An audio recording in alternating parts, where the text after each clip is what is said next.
here at the Urtulapi Falls, we have extreme weather warning going on right now, and I'm a little bit scared.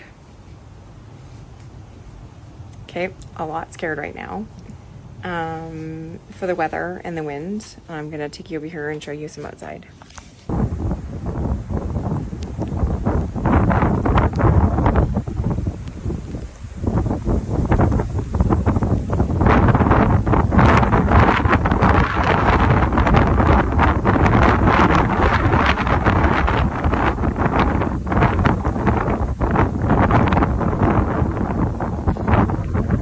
Experience of, I don't know if you'll get the full experience of what's going on out there, but